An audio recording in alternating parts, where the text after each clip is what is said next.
Numixx Klassics, the 2pac album, where they took pretty much his biggest hits off of All Eyes on Me, Machiavelli, and a couple soundtracks, and had you remix them. How did they approach you about that? And what was your initial feeling going in to redo these songs that are they're classics, you know, they're hits? I mean, first off, I would just say this. I was always honored when Suge would say, I want you to work on some Pac stuff. I was a huge Pac fan. He's my favorite rapper ever. At the same time, I told Suge, dude, why are we going to go in and remix these classics when we got all this dope new music to drop right now?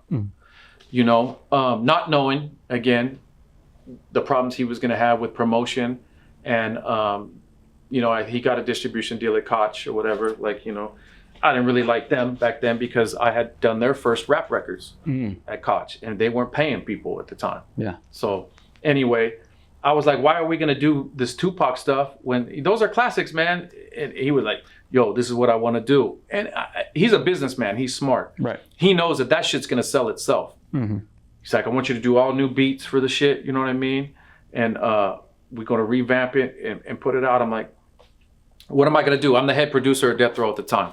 So I'm the go-to guy. So he's asking me to do it. I'm like, yo, okay, cool. I can't make him put out the new shit that we have. Right. I can only trust that what he says, this is going to help promote this. You know, we're going to still put this out right afterwards. This is just going to be something to bring in some money and make this shit happen at the same time. He was right. The shit went gold. You know what I mean? I mean, I had fun doing it. At the same time, how do you take a classic record like that and remix it? And you know, people are going to be pissed off. Like, yo, you should have left that alone or whatever, you know? But, you know, everybody's always got an opinion, you know. I remember seeing a lot of people loved it. Like some of those remixes I did, they were like, yo, I like that even better than the original one. And I was like, you know, I was stoked to hear stuff like that. So anyway, that's how that came about. And I think I did like 8 of them or something like that. And then I did another one with Left Eye and 2pac on it, Untouchable. And that one didn't come out. I did another one, me and my girlfriend, another beat for that one.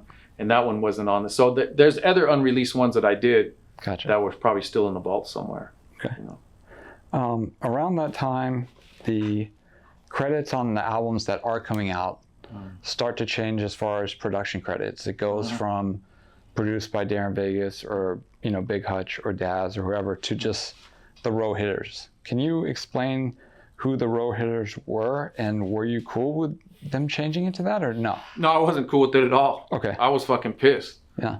I remember, because I would give all my info for the credits and all that. Like I said, I was already had sold a few million records already with my production. So, you know, a lot of these songs I worked on, some of the beats I had done at my house and brought them up there. And then when the credits came out, it said produced by the Row Hitters. I was like, what the fuck is the Row Hitters, dude? Nobody told me about this shit. Yeah. You know what I mean? So I was fucking pissed. I remember I asked Butch to ask Suge, I need a meeting with Suge, or I don't know if Reggie was there at that time still too or what. But yeah, me and Suge talked and I'm like, dude, I never said I would. What are the Row Hitters? Yeah. I go, that beat, I made that beat by myself, dude. Nobody's on that beat but me. He's like, you know, it's going to be like Motown, you know what I mean? Where, you know, we build a production team. And, you know, so I was producing there. I was producing the majority of the music at that time. Hutch had left. It was me. I would have Monster who would play guitar or bass on a lot of the stuff, sometimes not. Jim Gedham would do some beats sometimes, but him and Suge never worked out a deal, so he wasn't signed. Another dude, Josh, came in and did some beats. And I like Josh too. He was dope too. And Butch would play percussion on everything. And, you know, he was kind of like the overseer at the studio. And he would go, he was the only one to go to the vaults and bring the reels. So he said, you know, that's the Row Hitters. I'm like, yeah, but I never agreed to that. Yeah. You know what I mean? Yeah. So what's going to happen with my publishing and writers and all this stuff when it's produced by the Row Hitters and nobody knows? You know, that's Darren Vegas. He made that beat. Some of the stuff we would work on together. Yeah. Okay, that's cool. Put everybody's name on there. Because I always give people their credit. Because I know what it's like to be a ghostwriter and people don't give you your shit. Yeah. So the Doggy Style album, when that came, or Dogfather, I didn't get credit on the album for my shit. You know what I mean? I got paid. So a lot of stuff that I would do at that time, I didn't really have a name yet, but I would get paid, but my name wouldn't be on the credits. So then years later, people are like, oh, you didn't work on that. You didn't know. I'm like, dude, you don't know what the fucking business was like at that time. Yeah. So At the same time, I give Suge credit because maybe he was just trying to use that name to promote. He was a mastermind of promotion. You know what I mean? At the same time, we never had a conversation that this is the Row Hitters and my name isn't going to be on the freaking record. They would say keyboards, drum programming, and stuff like that. Right. I would also co-mix the songs with Tommy D. So I never agreed to that shit. Yeah.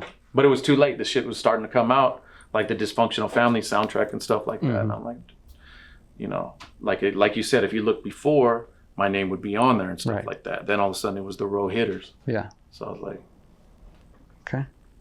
Can you tell me about when, I don't know if you guys were at the studio or where it was, but Suge gets a call from Irv Gotti wanting a clearance on a 2pac sample. And then I believe Reggie told the story in that Suge and then went to the studio where Ja Rule and Irv Gotti were at. Everything went good. Did you happen to be with them at that point? yeah, I was, because we were all at the studio. And Suge was like, come on, let's roll to Soundcastle or whatever. And I'm like, all right, cool.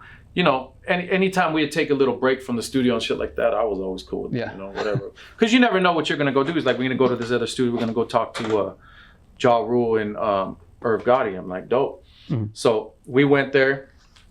We go to walk in the studio, and I remember Suge went over to a table outside and sat with Irv Gotti and some of the dudes that he was with there. And they started negotiating. I mean, I wasn't part of those conversations. Right. That's just them doing business. I'm over there talking with the other artists and stuff. We're talking about, okay, you know, what you guys working on or whatever, you know. So, yeah, but I was there. Okay.